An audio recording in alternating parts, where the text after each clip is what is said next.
Water signs, tignan po natin kung ano yung mensahe para sa'yo ngayong araw. Keep in mind po na ito ay general reading lamang. So, hindi po lahat ay makaka-relate, so be open-minded. Sa mga hindi pa po nakasubscribe dito sa ating channel, please subscribe na po kayo. And palike na din po ng ating video. At sa mga nice pong mag-avail ng ating private readings, Lucky Stones and Amulet, makikita nyo po yung link sa description box below. Tarot Intentions by Aliana Reyes. Okay, tignan natin kung ano po yung mensahe para sa'yo. Spirit guide, mensahe po natin. Mensahe po natin kay water signs. Ayan. We have, I will wait for a sign from you. Parang ito din yung energy kahapon. If I'm not mistaken, ano, yan din, no. Ayan, meron talagang naghihintay sa'yo dito. May naghihintay ng message mo. Maaring, alam mo, water signs, may nagmamanifest sa'yo dito. Pwede rin ang dami-dami mong nakikitang signs kung ikaw naman yung humingi ng signs dito kay universe. Tignan natin kung ano pa yung mensahe para sa'yo. Spirit guide, ano pa po yung mensahe natin kay water signs ngayon? Cancer, Pisces, Scorpio. Meron tayo ditong the hunter. Ayan. So, pwedeng ito, merong maglalakas ng loob pero naghihintay pa nga ng signs. Ayan. Kung oo ba, kung ipupursu ba. We have autumn. Tingnan natin ano pa yung mensahe. We have the moon. Napapangunahan lang kasi ng takot yung taong ito. Or sabihin natin, hindi kasi sigurado talaga. Sa bagay, kung sigurado naman kasi ikaw or yung tao na to, kung sino man tong kadil mo, is pupurso ka talaga yan or oo ka agad yan. We have the sun. So, magkakaroon din naman ng clarity dun sa nararamdaman ng taong yan or sa decision makings niya. Sa ngayon nga lang talaga, magulo po yung isipan nitong taong kadil mo kung sino man yan. Oo. Or kung sino man yung katransak mo ngayong araw na ito.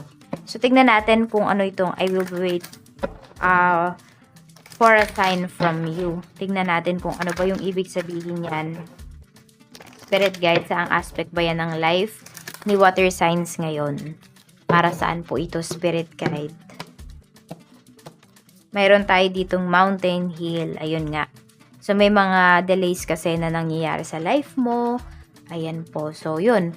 Pwedeng nanghihingingan ng sign kung ipagpapatuloy pa ba. Kasi pwedeng sobrang meron dito ilang beses nang naudlot yung mga bagay-bagay dito sa life mo, yung mga projects, mga inaasikaso mo. So, naisip mo kung ano ba, tutuloy ko pa ba to or hinto na ako. Universe, bigyan mo naman ako ng sign. Yan.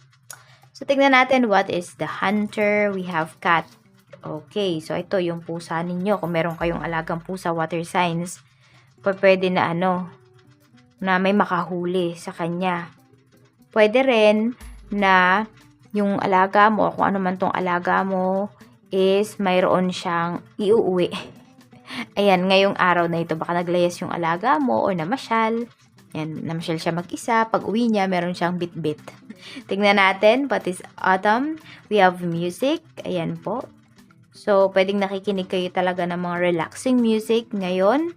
Tapos yung iba sa inyo, kung meron kayong mga halaman, parang nilalagyan nyo pa sila ng music. Pinaparinig. Oo, yung mga basta mga music para gumanda yung mood nila. Naniniwala ba kayo sa ganun?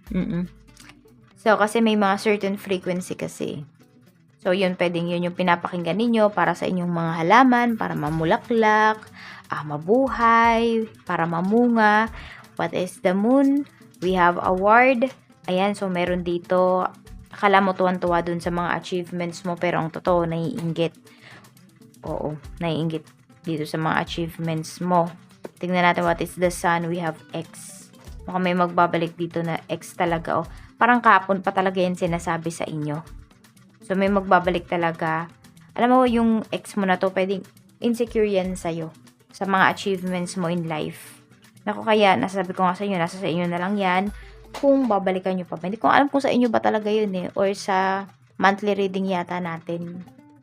Oo, yun yata. Monthly reading yata yun. Hindi ko na natatandaan kung kaninong energy to yung may magbabalik na X. So, tingnan natin kung ano pa yung mensahe para sa'yo. Spirit guide, ano pa po yung mensahe natin pagdating kay water signs, Cancer, Pisces, Scorpio, Sun, Moon, Rising, and Venus ngayong araw na ito. Tingnan po natin ano pa po spirit guide ang mensahe natin.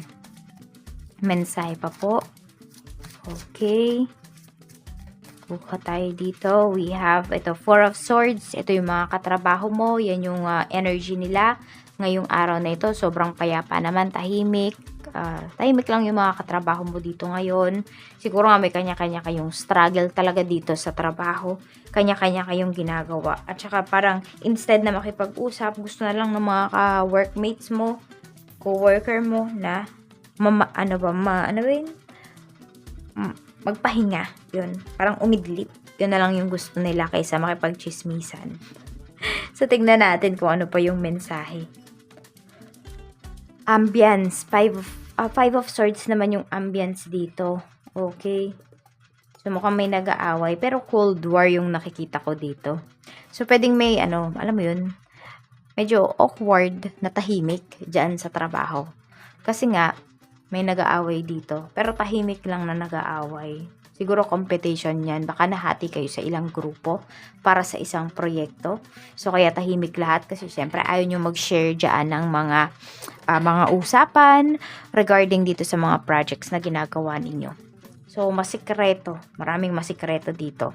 Tignan po natin pagdating naman sa sales mo sa negosyo. We have Page of Wands.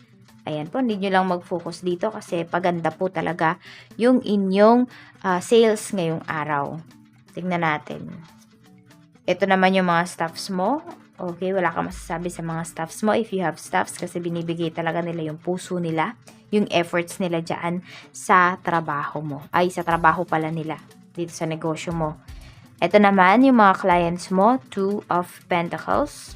So, pwedeng, alam mo, ikaw lagi yung nandun yung nagdadalawang isip yung mga mga clients mo kung kanino ba sila bibili. Pero ikaw talaga yung pinipili nila. So, ayan po. Kaya maganda yung sales mo ngayong araw na ito. Para naman sa pera, we have 8 of Cups. So, yung mga sinasabi dito sa inyo na universe is, ayan, iwan nyo na yung mga bagay na nagpapabigat sa inyo, yung mga gastos, yung mga unnecessary gastos. Talikuran nyo na daw yan para makapag-ipon kayo. Tingnan natin. Ayan po, yung iba sa inyo hindi nyo matalikuran. Bakit? Kasi baka ex ninyo yung may utang sa inyo, hindi nyo pa nasisingil. Alam mo, kaya din siguro di ka binayaran yan para di mo siya makalimutan. May mga ganyang tao. Tignan natin ano pa yung mensahe. Kaya mag-ingat kayo dito sa mga taong pinapahiram ninyo ng pera. Para po sa mga single, we have King of Cups. So, marami naman po sa inyo dito. Yes, you're not in a relationship, but you are in love. Ayan. So, maybe in love ka sa life mo, in love ka sa mga nangyayari sa buhay mo ngayon. Mas magaan pa yung energy ng iba sa inyo. Parang less stress pa kayo nung wala kayong relasyon. Tingnan natin para po sa mga in a relationship, we have the Empress. So, meron dito may chance na mabuntis. So, ayan, kung active yung sex life ninyo ng person mo at di kayo prepared, mag-ingat po kayo dito. Pwede rin naman yung iba ay meron kayong sisimulan. Or siguro meron dito single mom or single dad po kayo. Kaya siguro ito na din yung mga napapag-usapan ninyo. Baka seryosohan na talaga siya. Pero kasi 'di ba, I will wait for a sign from you. Oo, may hinihintay na sign yung person mo dito. Tignan natin, spirit guide. So, ito meron dito, pinaplano nyo talaga. Para sa mga married naman natin, ayan po. So, hinihintay mo kung ano ba yung magiging desisyon ng asawa mo. So, meron kasi tayo ditong very secretive yung asawa mo ngayon. Water sign. So, di ka mapakali dito. Siguro, ayan, naghihintay ka ng mga signs para mapatunayan mo talaga yung iyong nararamdaman. Kung meron po kayong concrete evidence, mas maganda yun yung hanapin ninyo. Pero yung iba kasi sa inyo, napaginipan yun eh. Kaya din nababother kayo. Ang kailangan na lang talaga is evidence. Oo. Kasi mahirap naman mambintang, hindi ba? Yung wala ka naman maisasampal na ebidensya. So, ito po, pwede kayong mag-wish at sasabihin ko rin sa inyo yung inyong lucky numbers. Kung ano man yung ma-pick up natin dito. 25, 22, 9, 3, 11, 2,